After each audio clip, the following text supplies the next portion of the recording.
All right. I'm just about ready to get going here. So this is working on this Etch-A-Sketch project that I started over the weekend, and tonight I am trying to put some finishing touches on it to try to get it ready the rest of the way for at least the stuff that I have planned so far, to hopefully have it done for tomorrow night to go on show and tell. So the newest thing, which I haven't shown anybody on the stream yet, is the back piece. The back piece is now printed and it's screwed on. I only have 2 of the screws connected. There's actually a screw in all 4 corners. But this is the piece we designed last night, and it's on there. You can even see the hole we made for the reset button. You can kind of see the reset button down inside there of the Pi portal.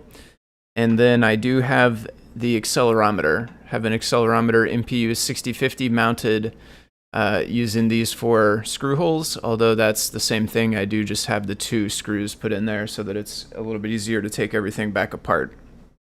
Because I think I may, depending on if I end up making a guide or what kind of documentation we have, I might need to get it back apart and take some more photos of the stuff inside. What I want to work on tonight is using this accelerometer that is hooked up on the back side of this plate right here. We want to try to determine when the Etch-A-Sketch gets shooken, right? Whenever we shake it, and then we're going to use that as a prompt to clear the screen.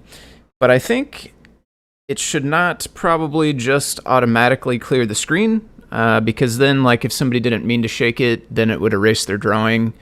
And that doesn't sound like a whole lot of fun. So I think what we'll do is when you shake it, it will pop up a question like, yes, no, do you want to clear the screen? And then you can choose using the knobs and pressing one of the buttons. You can choose yes, and then it will clear the screen for you.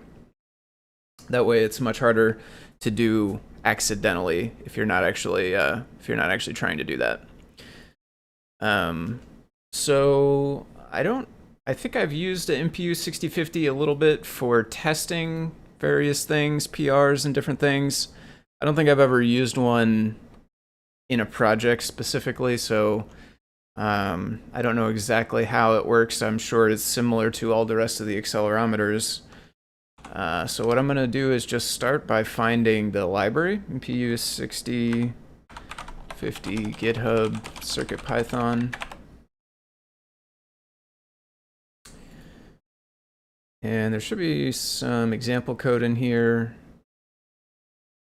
Simple test. Yes, and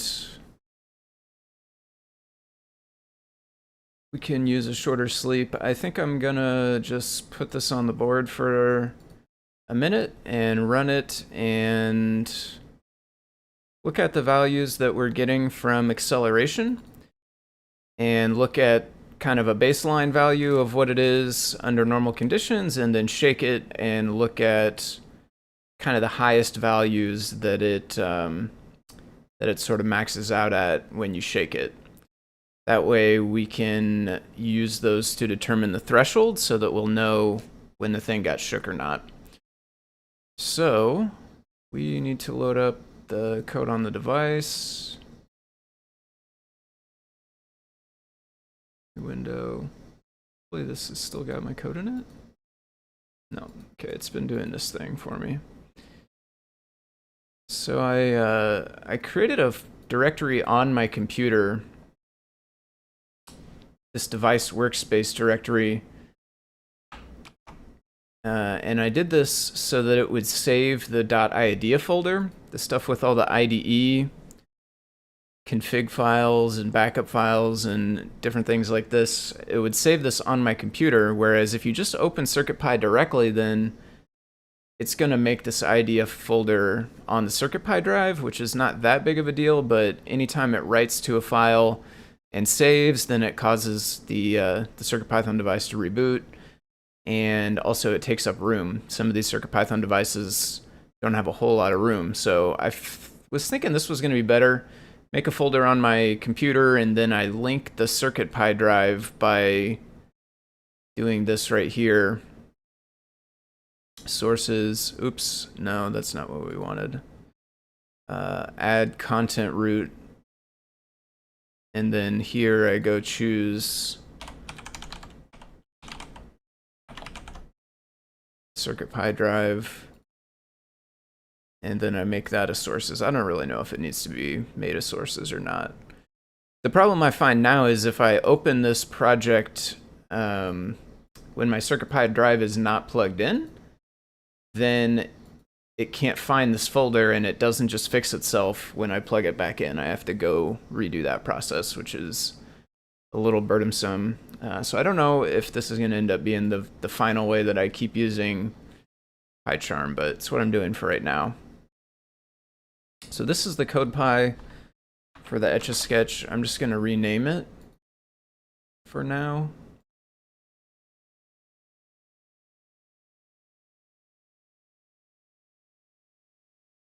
Okay. Maybe we'll do this. And I'm going to make a new CodePy, and we're going to put the simple test code from MPU 6050 inside of it.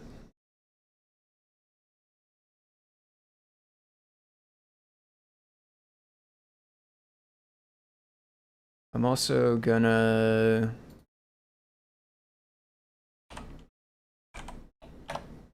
get the TO loaded up here. We can see the serial.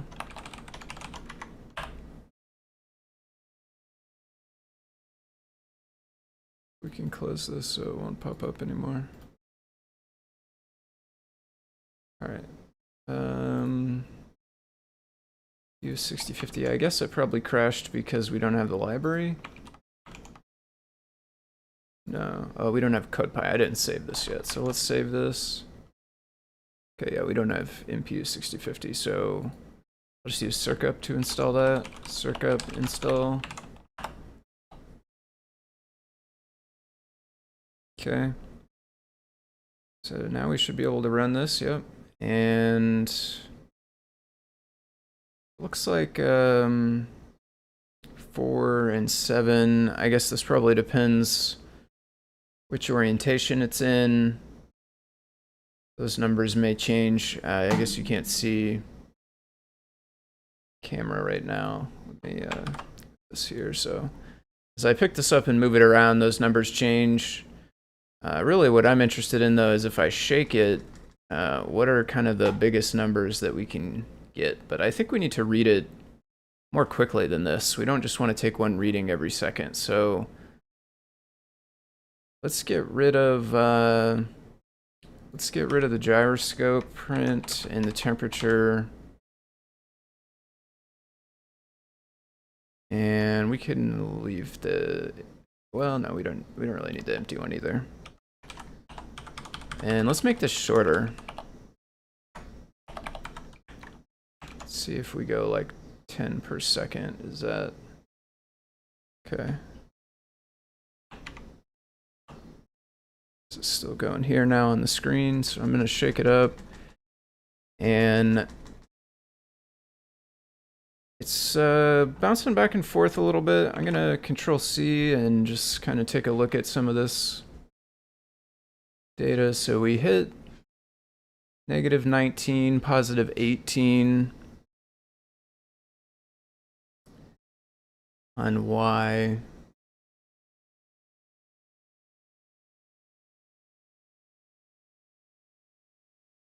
Got up to 12 on Z.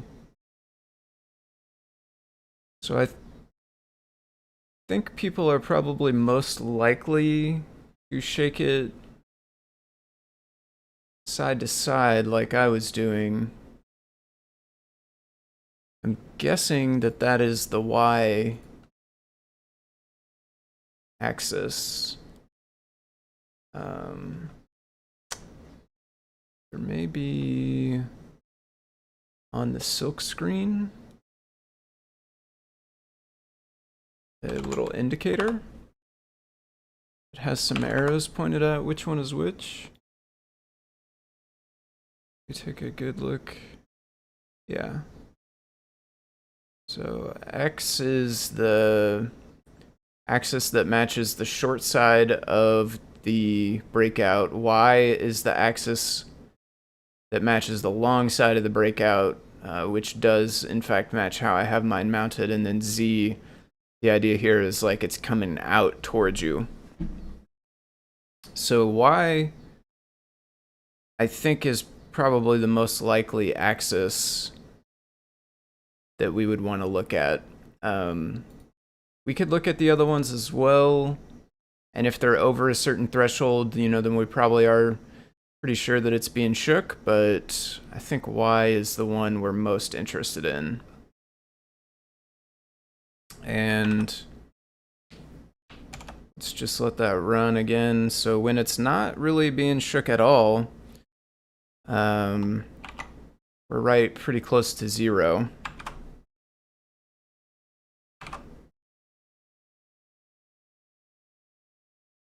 So as I move it around, it may change some, and if I hold it sideways, it will change a fair bit.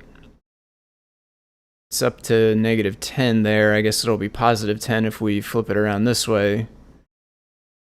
Roughly speaking, 10. And I'm going to give it another shake. So we got up to 19 there. 15. So we don't ever really get...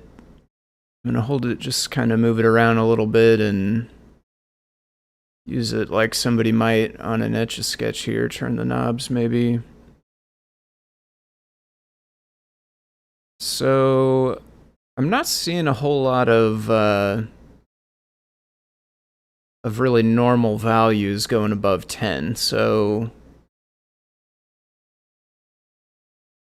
I'm thinking maybe went across there with just a little shake. 16, 14. So I'm thinking maybe we'll trigger the shake action on like maybe 13 or 14, somewhere right in there, so that you don't have to shake it super hard, but still high enough that it's unlikely to get tripped just from like moving it around sort of normally. I think the way this works is these are adding up to gravitational field of the planet, maybe? These are adding up to 12 or something pretty close to 12. So theoretically, if we could hold it exactly perpendicular, then I think we would expect it to max out right around 12. So if we end up with 14, then we know like we're getting more than just the regular force of being pulled by the Earth's gravity. I, though, don't know that much about physics either, so don't quote me on that. I could certainly be incorrect in my understanding of how that principle is working, but in practice, I think that that's going to be what we want, is we're going to make the threshold somewhere around like 13 or 14, and then that's going to make us be able to pick up the fact that this got shook. So I think what I'll do is let's go ahead and put this code to initialize the MPU 6050 into the Etch-A-Sketch code. We could get rid of CodePy and go back to the Etch-A-Sketch one now.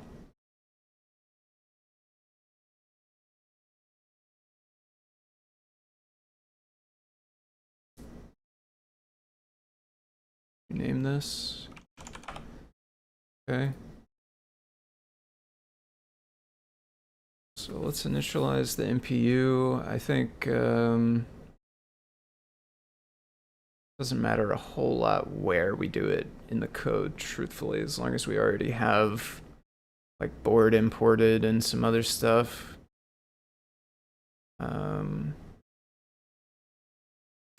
We'll do it before we start making the menu. Let's load that up.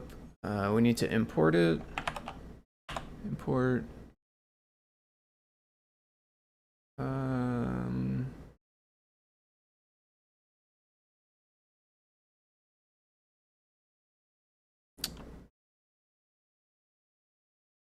I don't know. I think we just want it by itself, right? Need dot anything, do we?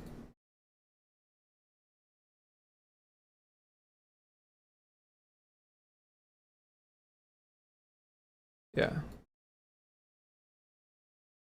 Sure what all those options are exactly, so just copy paste this. I'm going to install it with pip also, so that my editor knows about it, so the PyCharm knows about this library.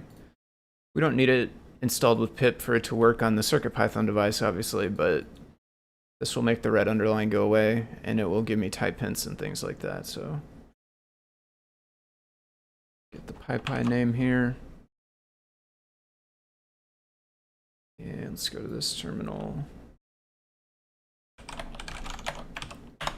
Install that.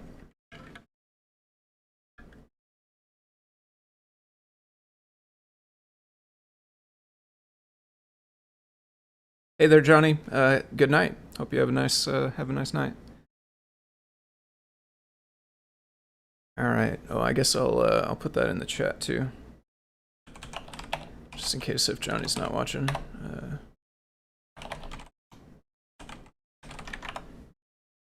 Alrighty.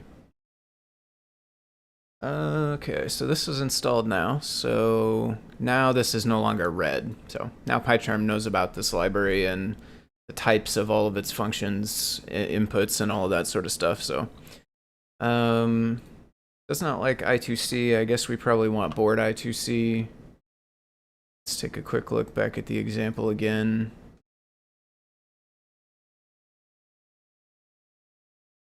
Yeah, we can, we don't really need a variable.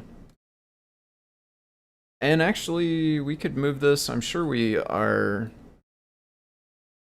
using that. Okay, we're just calling board I2C though. Okay.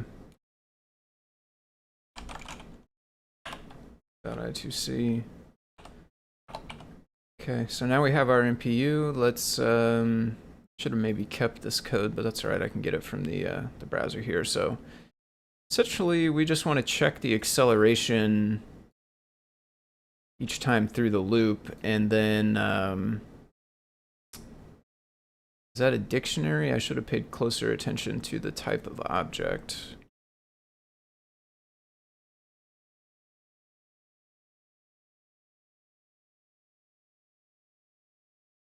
Huh. I think that's a dictionary. Let's go to the REPL real quick. We can do a quick little experiment in there.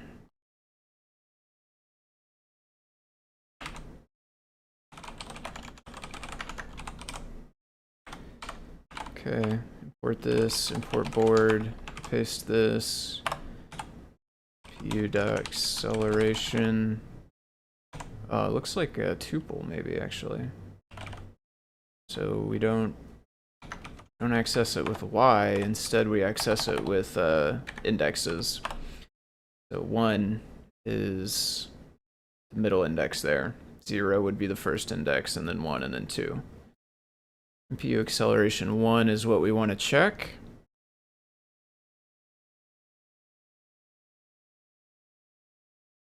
So we'll copy that, and then let's go down to our main loop. While true, if the state is drawing, I think we only want to check this if we're in the drawing state. If we're in the menu state, then we don't really care about shaking going on. So if we are in the drawing state, if acceleration is greater than, let's say, 14, or actually, let's do, we can take negative also. So let's go absolute value. Yeah, absolute value, which is not the console we want. This is right here, import math. Math. Does it have abs or just fabs?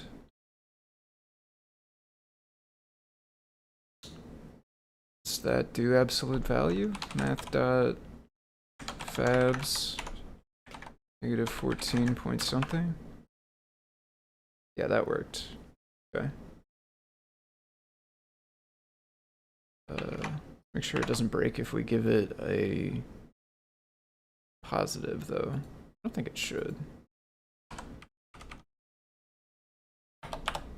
Yeah, that looks fine. Okay. So let's go math.fabs of the acceleration y. We need to import math. If it's greater than 14. So I actually already have a clear in the menu, and it already works. So to access the menu right now, well, I'm in the REPL. Let me go back to the program. Keep doing that. Wrong console. Let's go back to the program. As you see, I did not swap it. Well, and this is going to break also. So let me put pass.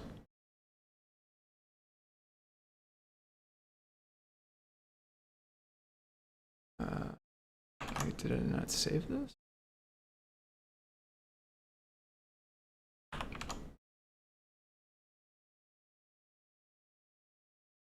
There we go. Okay, so to access the menu right now, you press and hold the left knob. Then you spin the left knob to go through the different items in the menu. And I already have a clear item. And it already works. So like if we go out of the menu, draw some stuff by turning the knobs, go back to the menu, clear, so we press a knob, it says it's clearing. It does take it a second to clear, and then it says cleared. And then we can exit the menu, go back, and now the drawing is gone. We're reset to an empty display again. So I think what I'll do is just, when you shake it, I'll take you to the menu and I'll select the clear item. That way all you have to do after that is press a button. It will clear, and then you can go back to drawing. So we were here. If the acceleration is over 14, we're going to change the state to menu, and we're going to make the menu selected index equal to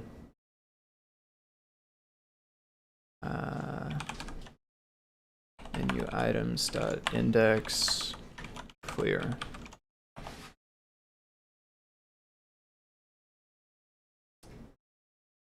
So it'll find the item called clear inside this list. It'll get the index of it. It will set that to the selected index. Then it will go to the menu state.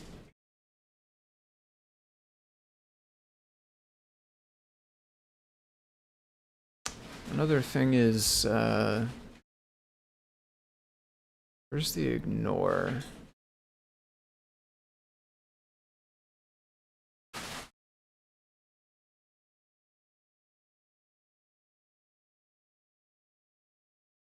This is where this gets set to true.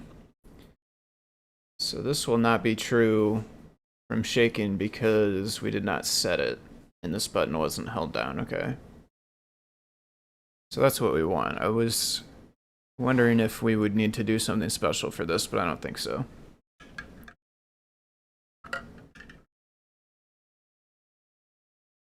So if it gets shook, at least 14 acceleration units, whatever that is, force, I think. Don't know the specific unit. Then we set the selected index to clear, and we go to the menu state. That might be all we need. Let's do this. Draw something.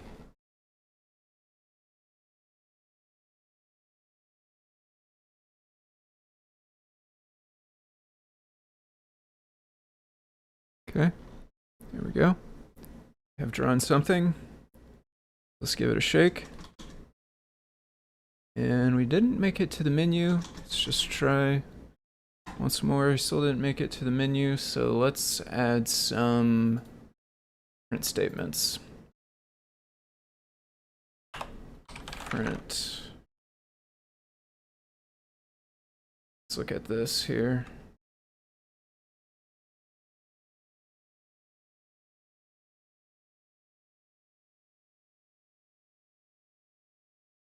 Okay.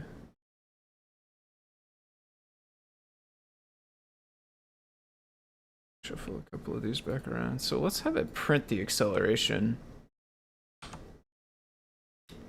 so we can see what it's reading. Okay. So now we've got those printing.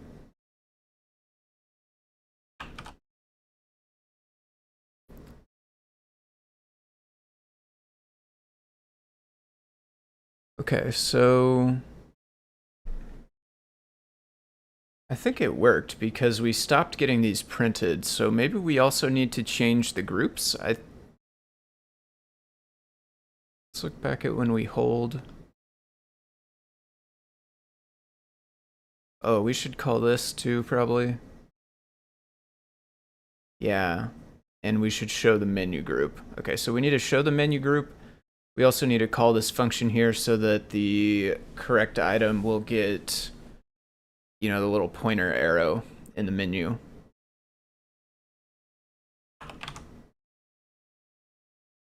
So we can do this. And then we can do board.display.show menu group. I think we were going to the menu state, we just weren't changing the screen before.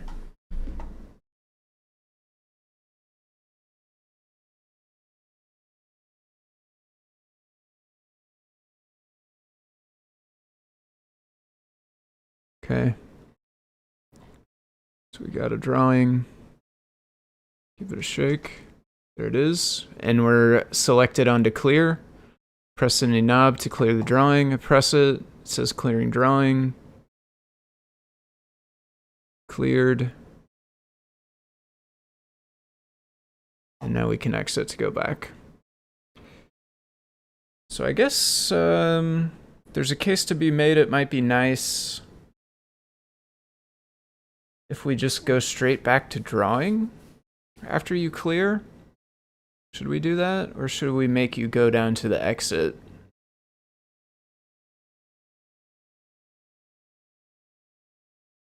I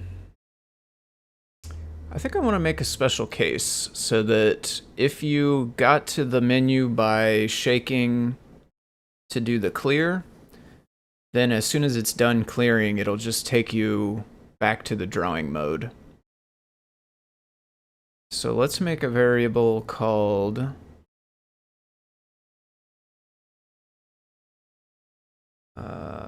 will be called, what's our ignore variable called? It's kind of similar to that in a way. Or release. So this is exit menu after clear. It's false by default. We're going to make it true when you shake.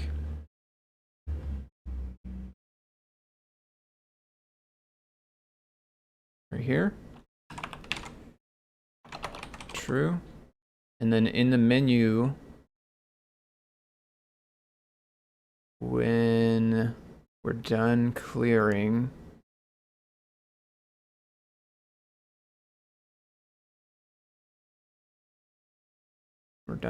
right here. If exit menu after clear, then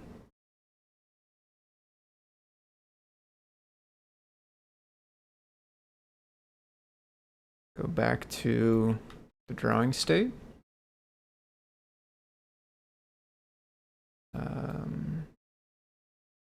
Yeah, we'll leave this in case if they scrolled around and changed the pin size we wanted to update. In most cases that won't matter, but technically they could do that before they cleared.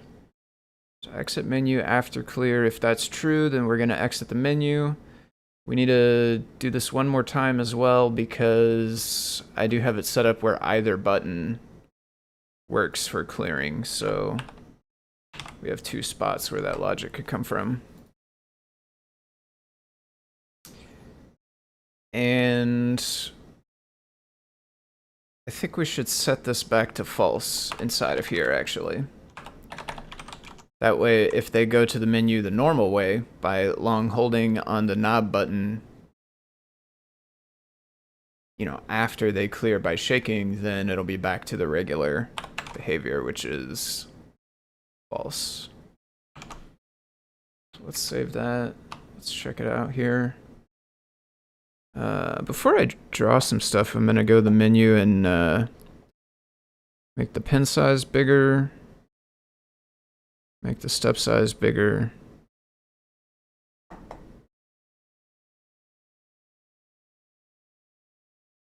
So this makes it a little easier to draw stuff faster. I'm not particularly Etch-A-Sketch talented, unfortunately, so my drawings are a little, let's say, abstract.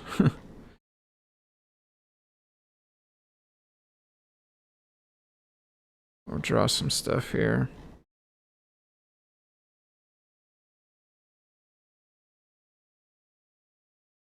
Okay, so let's do a shake. Okay, it says clear. Press the knob, clearing. Finished, and now we're back to drawing. One thing is the pin got lifted up.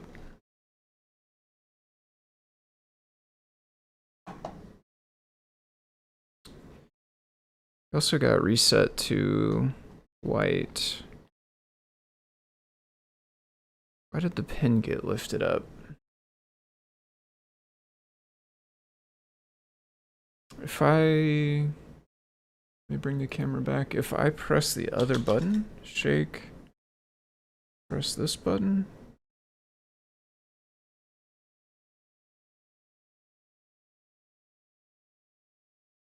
Huh.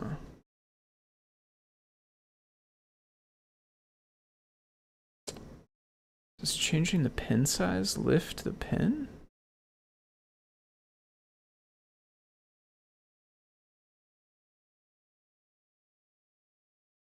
Let me restart this. Oh, we can take this print out also. Let's do that.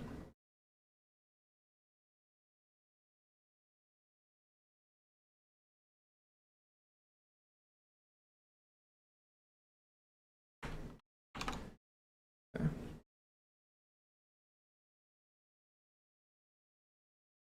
Okay, so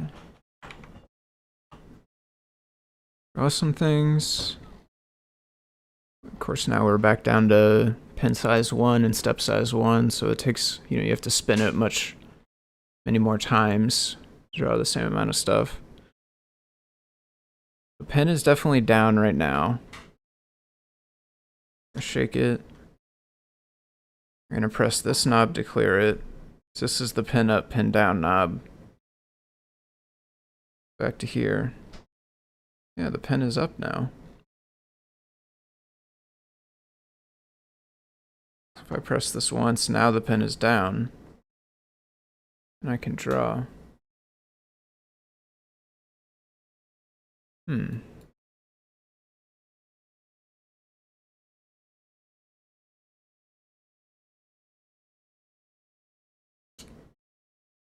So, and we print pin down toggle actually whenever we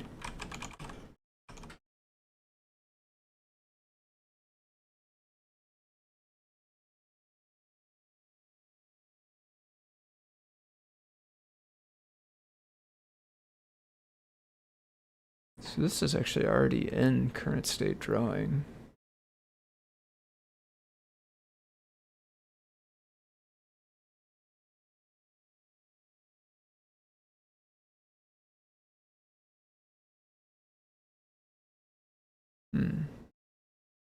Is this the only place we have pen up?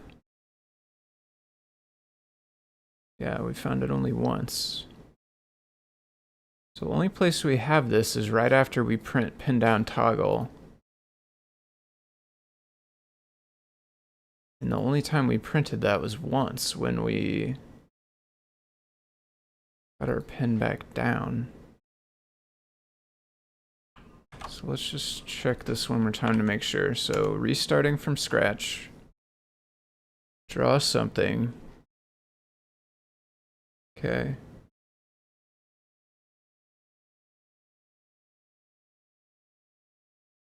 Shake it. Clear.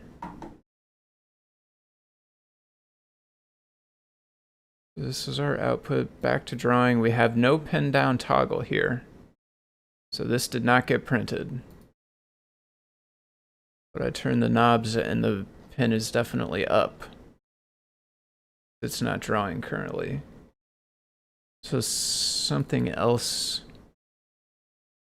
is causing pin up, but we don't have, this is the only instance in our code. So the only thing I could think is maybe changing the pen size. Because when I exit the menu, we do set the pen size.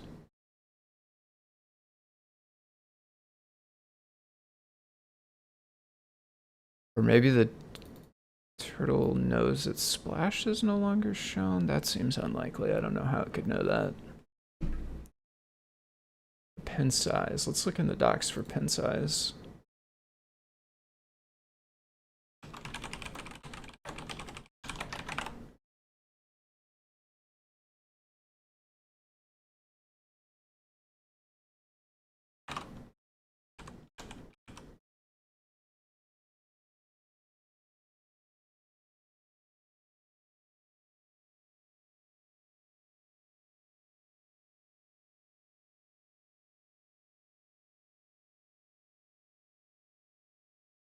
This doesn't say anything about doing pin down or pin up.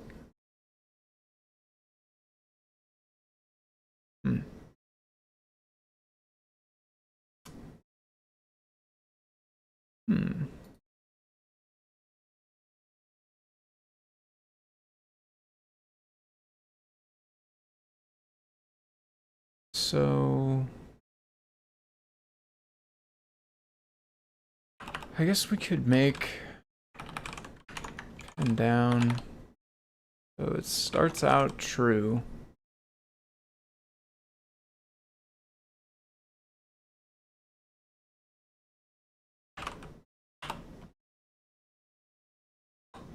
When we lift it up, we could say pin down is false. When we put it down, we could say pin down is true.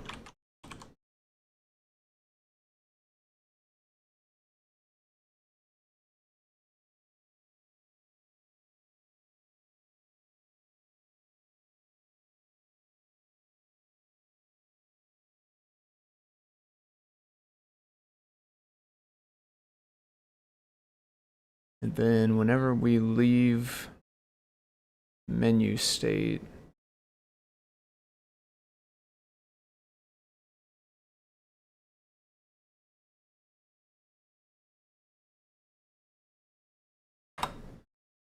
we could say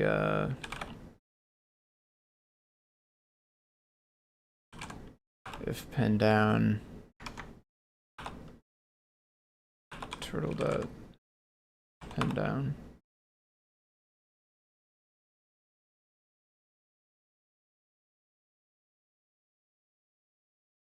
I should make a function for these things now that I have a bunch of this stuff copy pasted.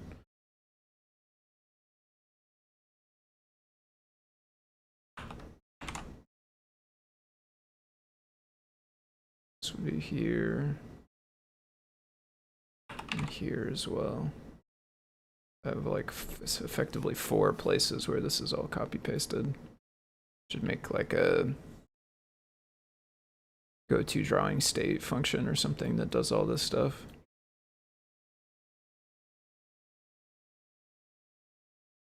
All right, well, let's see if that fixes it.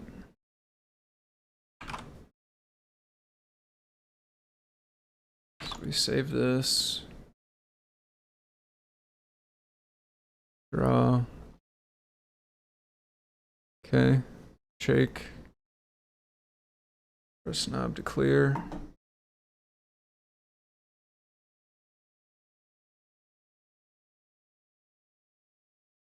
There we go. Now our pin is still down. Or I guess down again, technically. Get a nice right triangle there. So let's test the other way, though. Let's make sure that if we intentionally lift the pen by pressing the left knob, so now the pen is up. That's why I'm able to move without drawing. And then now let's go shake, clear.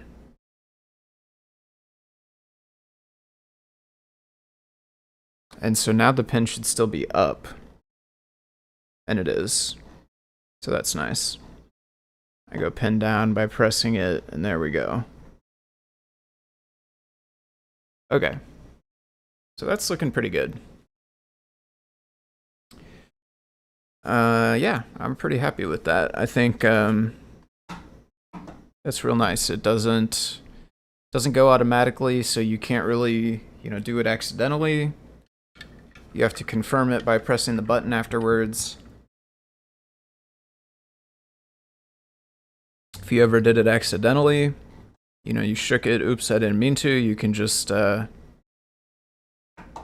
by one there and exit the menu, and then you're right back to your drawing.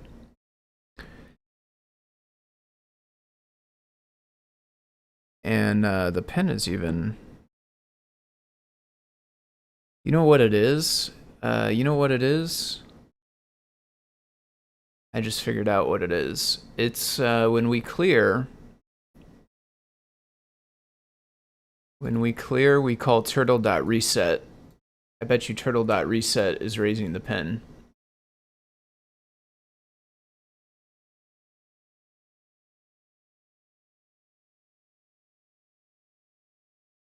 Set the variables to the default values. Yeah, and I'm pretty sure the pen is up by default, so when we clear it, that's what was lifting the pen back up. But anyway, we have logic now to put it back down. Let me go ahead and make a function for go to drawing mode so that we can call that and get rid of all of the copy pasted code. But that's probably it for tonight after that on the stream. I mostly just wanted to get this accelerometer shake to clear working, and we've done it, so probably be hanging it up here pretty soon. Go to drawing mode.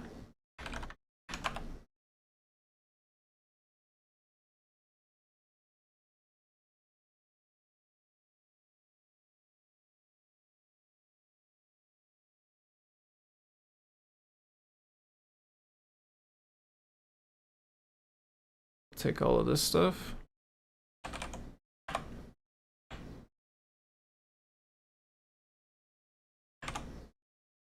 Put it in there.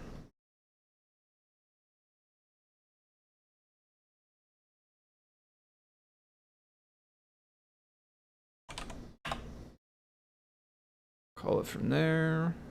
Call it from here.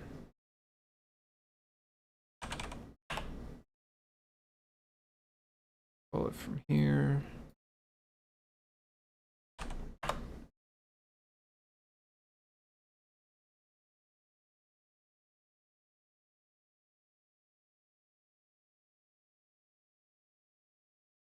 Did we miss one? Do we have one more? Be one for each button if you're on exit menu. And then one for each button if you're on clear. Here's both of them for one button. Okay, here's both of them for the other button. So I think we got it. Let's just test it.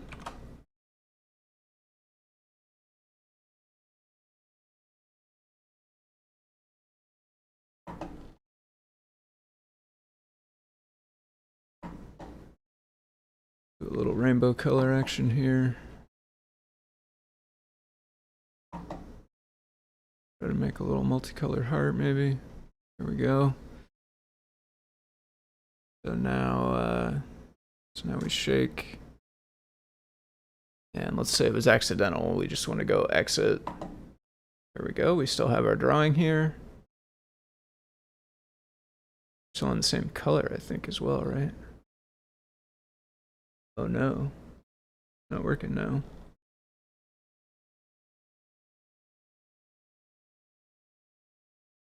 I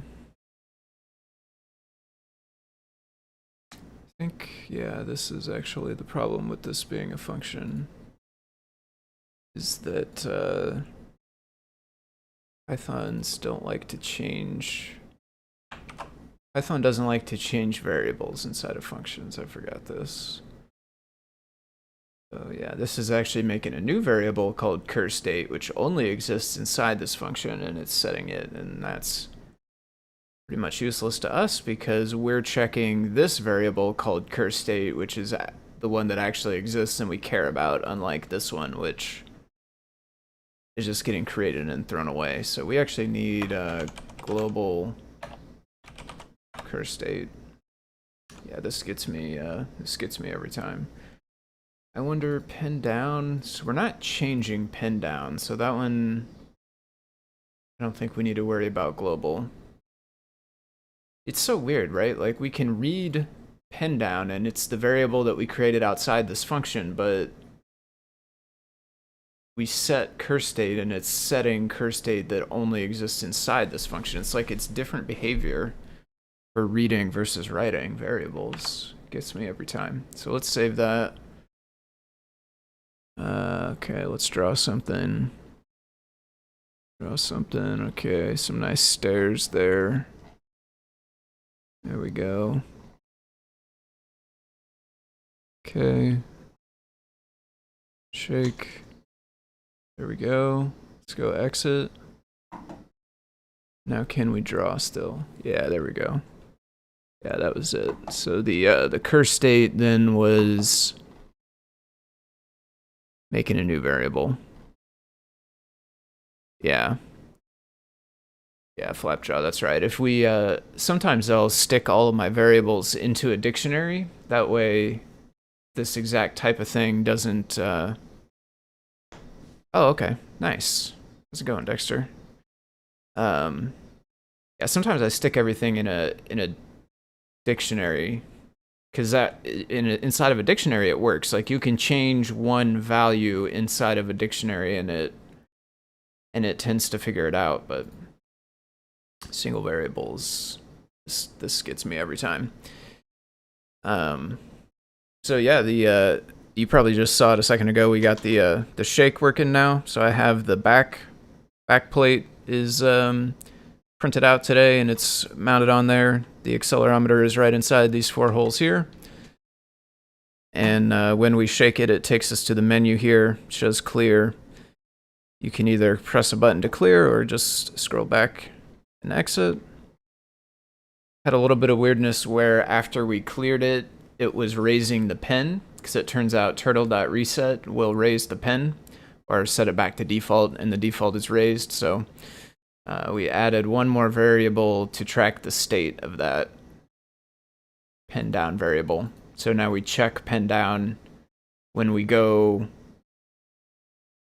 leave the menu, basically. When we go back from the menu to the drawing mode, we check that variable, and if it's true, we put the pen back down, manually. So it's there. And then I had copy pasted this code a bunch of times, so refactored that into the function, and that's where I got tripped up by the state there. Yeah, I like I think the shake turned out really nice.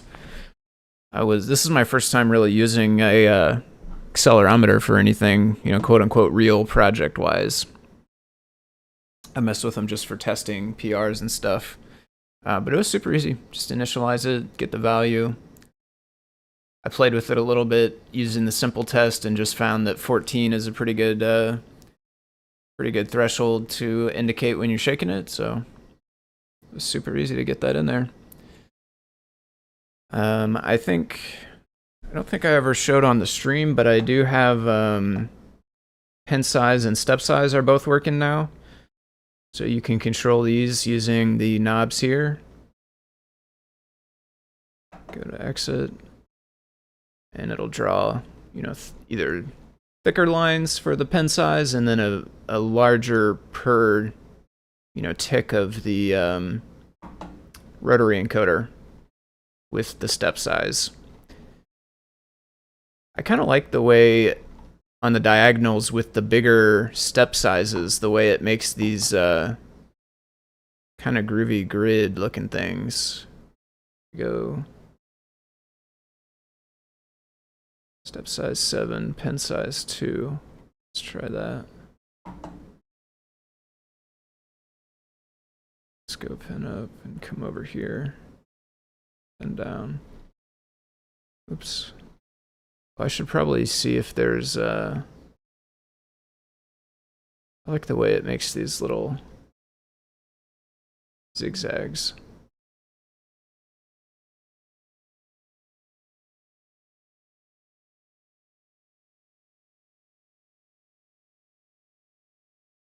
The other thing I noticed is all the 90 degrees. If you draw a bunch of lines, it can start to look like traces, circuit traces, which is kind of fun as well.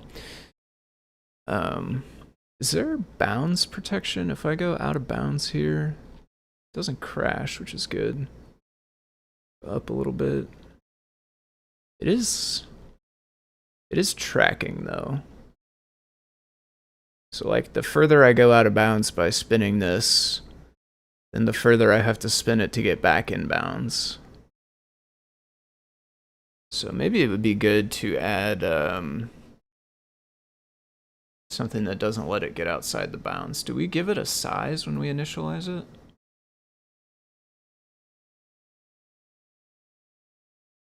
Let's see here. Well, we give it a display. Does it use the display to make a size?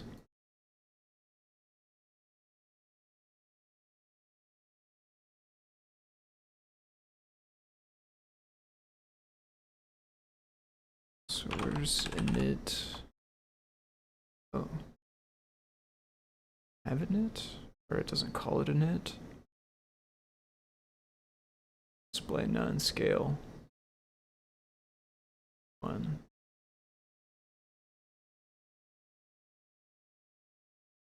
Doesn't really say much. Alright. So are those XYs? Let's print the XY.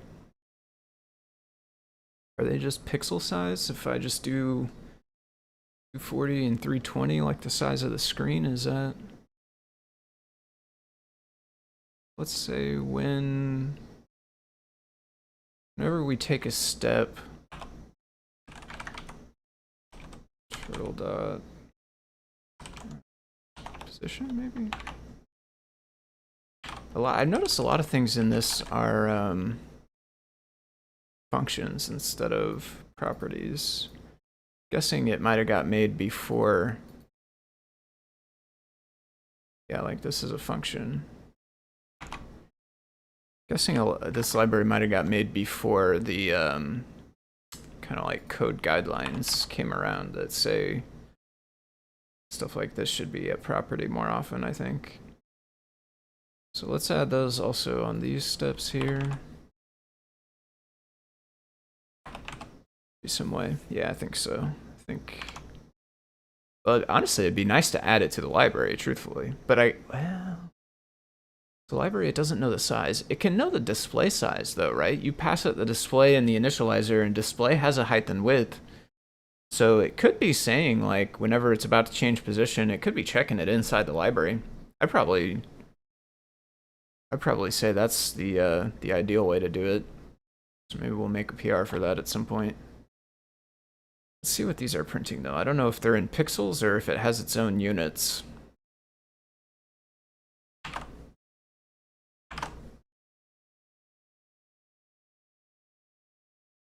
Where did I put the camera? Oh, there it is in the center there, okay. Oh, okay. So we start at 0, 0. So it's going to be half of minus 320.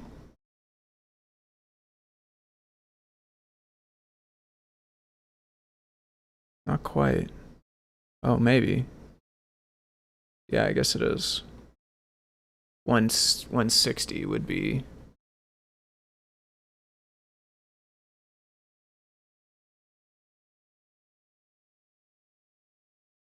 Yeah.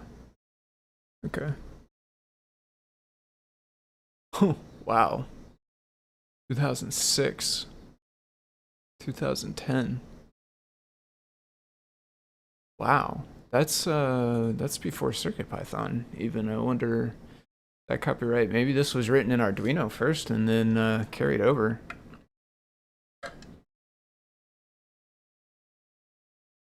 So really the only gotcha thing is that we start at 0, 0 in the center. Let me check the step size. Or the pen size. If the pen size is big, and the step size is big, I might reverse the logic on this menu. I feel like I'm always scrolling it the wrong way.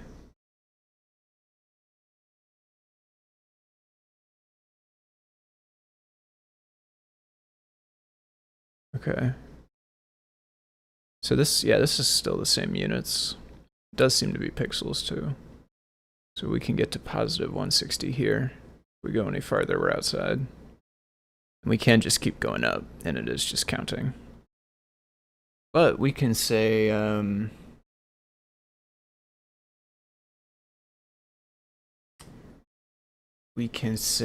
before we step, if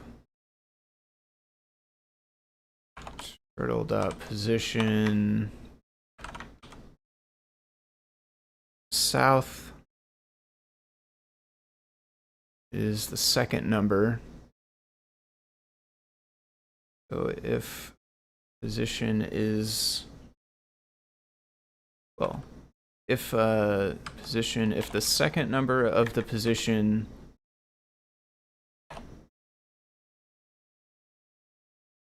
plus the step size. So the problem though is if I add the step size is positive. So math.fabs. If the absolute value of the current y position plus step size is less than or equal to half of the display height,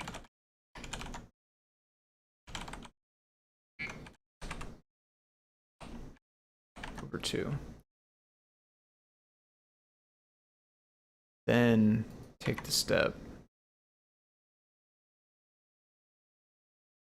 I'll leave the print here so it'll print either way.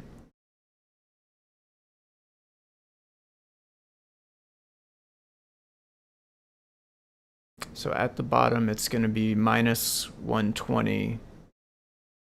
It's going to flip to positive 120.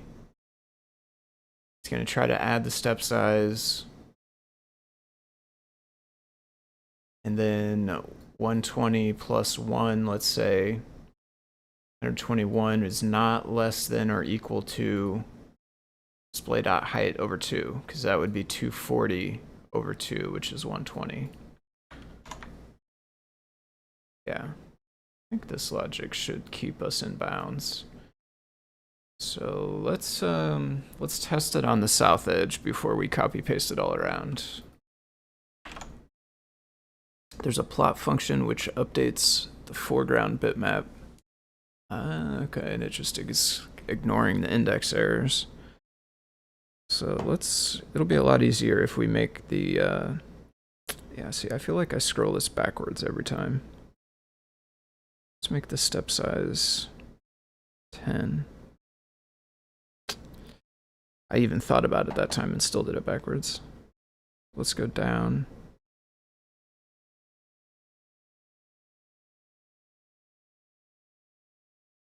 There's 110. There's 120. That should be the last one it gives us. Yeah, and I keep spinning it and I keep getting 120. So if I go over a little bit and then back up, I'm right there without having to spin it all that. Okay, so that did work. Perfect. So let's copy this logic. Well, we just need the if. We already have steps. We don't really need to print anymore either. We should maybe move this inside.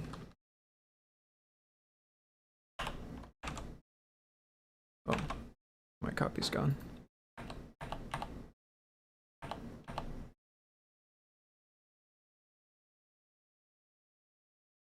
All right, so this time, okay, we're always less than because of the absolute value, actually.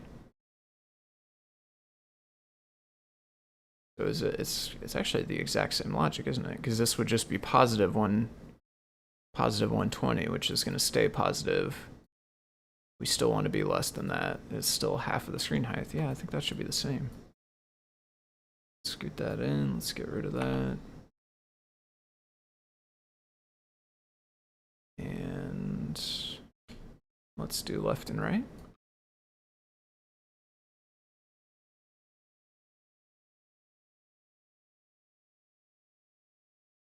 This one, the only difference is this will be width. But absolute flips it to positive, so we still want negative, or we still want less than, so that should be fine.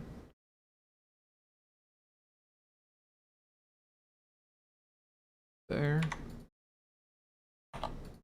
Okay.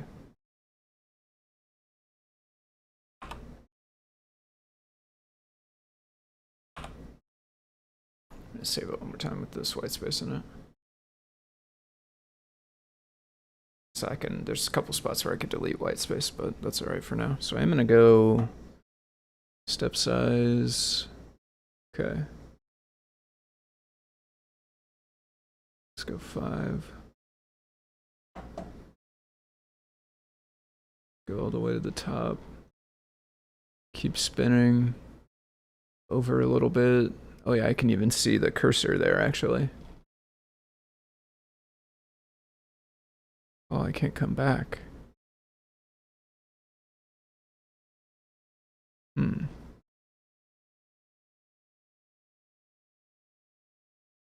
Are we stuck on...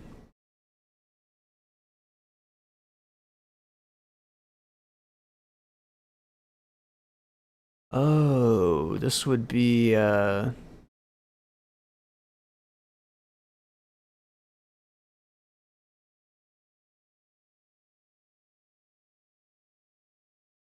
this is making us stuck because we're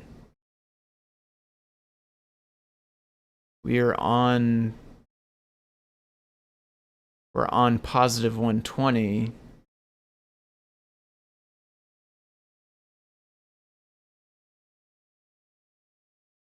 We're talking about adding 1 to it, or 5 as it is right now, but total position. Oh, you're right. You're right. I do have the wrong position here. Yeah, thank you. Yeah, that's totally right. We do still have this problem though. So based on which half you're on, the step size is positive or negative.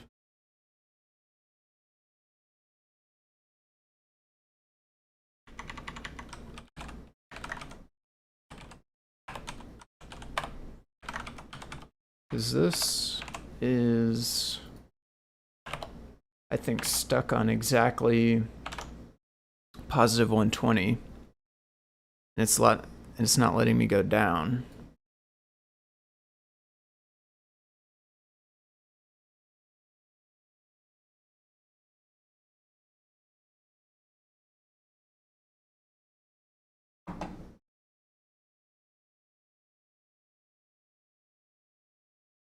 Terminal. Yeah, so I can go over. But I try to come back down and it's stuck there.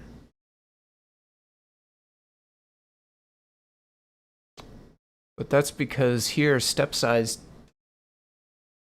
technically is counting down. It's trying to go down from 120 by the step size.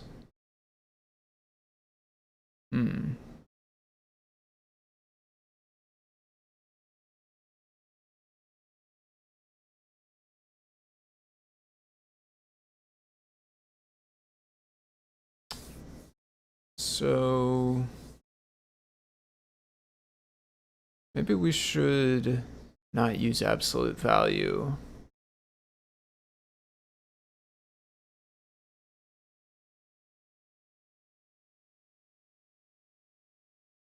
It's interesting. This is an interesting counting system, because on the top half of the screen our y gets bigger. On the bottom half of the screen our y gets smaller, further negative.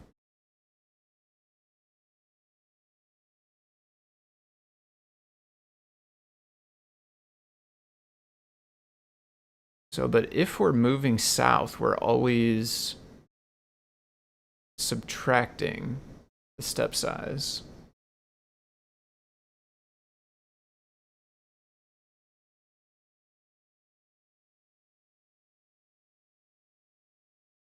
So should this just be minus? Well, no, because if it was minus, then when we're down here, we would get minus 120 flipped to positive, and then minus 1 is 119. So we can't flip this to positive. We can't use absolute value here, I don't think. So we want to, I think we want to check positive and negative separately, or I guess so we know we're moving, we know that we're moving south, so we could say I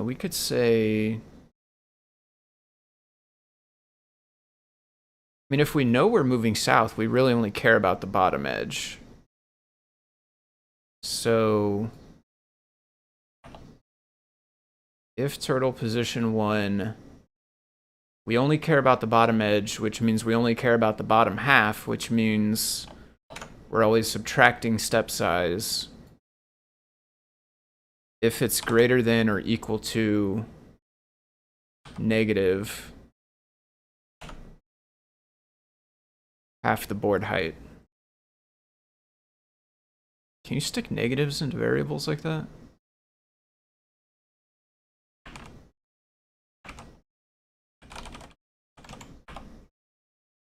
Negative board dot display dot height.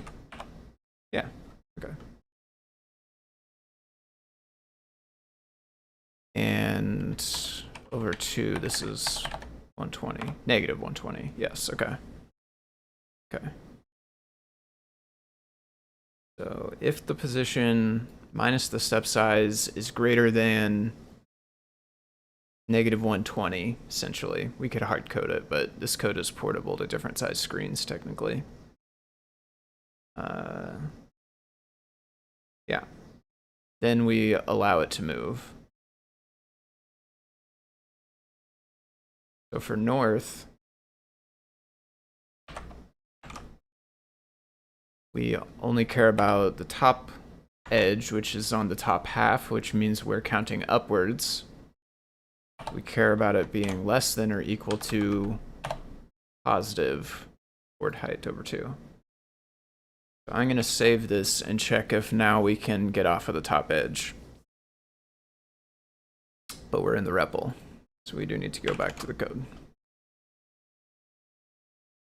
And I am going to use bigger step size.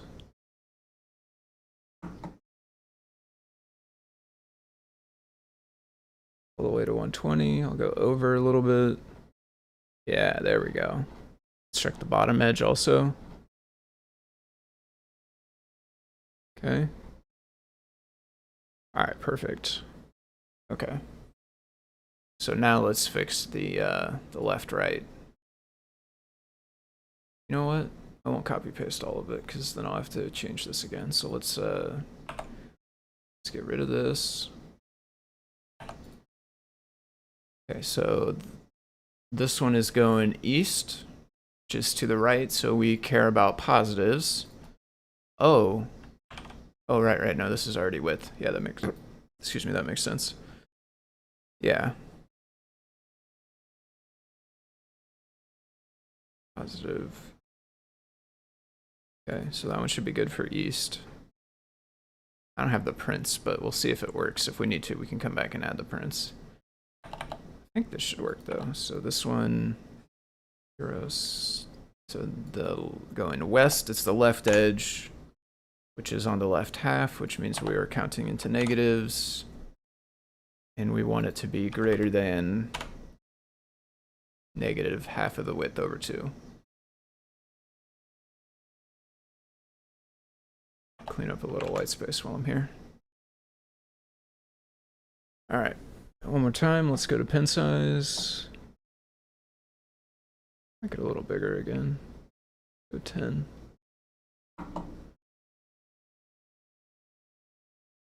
Okay. There we go. And I think my display is not like exactly perfectly centered in this this cutout. That's why we can see the left edge more easily than like the top and the bottom edge. Because like up here, it's making the line. You can see it if I tilt it up, but you can't see it from the angle the camera's at. I guess that's the other thing too, is the camera's, I'm trying to keep it at a tilted angle so the light won't just reflect right back into it. So shake it, clear.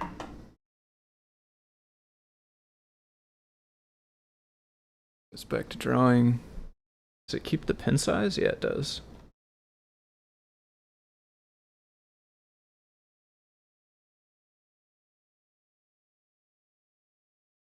I like these zigzags from the step size being larger. I can sit here and play with this all day. Alright, so that, I think we are good now. So let me copy the code and check it into the repo.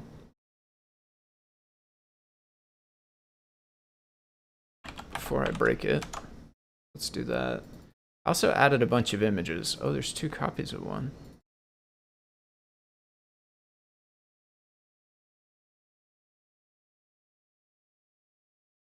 But they're different. Interesting. I took 2 pictures in the same second. Yeah, I took 2 pictures in the same second. 22nd second of 5:35. So it got a 1 on one of them. That's funny. I put a bunch of pictures too. Since I put this backplate on, because I printed the backplate earlier today, and at first I was going to leave it off so that I could show the inside on show and tell, but I really wanted to connect it so that I could put the accelerometer. It kind of needs to be mounted in order for it to work, really. So I wanted to connect it to test that out tonight. So I went ahead and screwed it on. I only screwed 2 of the screws. Top right corner. Oh, I'm not showing the camera anymore. Let me flip back to here. I only screwed 2 of the screws. Top corner, bottom left corner there. And I only did 2 of the screws on this accelerometer also. But I took a bunch of pictures of the inside. That way I can at least pull up a picture and show. And I haven't gone through them to like pick which ones I really want to keep. I just dumped them all in here. So these are all in the repo now. So I am going to go ahead and push though. And once that's done, I think that's probably going to be it for me tonight. So this is, what all did I do? I did, yeah, see ya. Thanks for hanging out. Appreciate it. So this is, I implemented let's just call it shake to clear, and then adding images, and also cap turtle to bounds of display. There we go. Alrighty, let's commit that. And yeah, that's gonna be it for me as well. I'm headed out. Also. The accelerometer is the main thing I wanted to take care of, and we got it working. So I'll wait for a minute while this pushes, but then I'll be heading out. If anybody else is around, if you have any questions or anything about the project, you can get them in now. I'm happy to answer anything else, but I will be headed out here in just a moment for the night.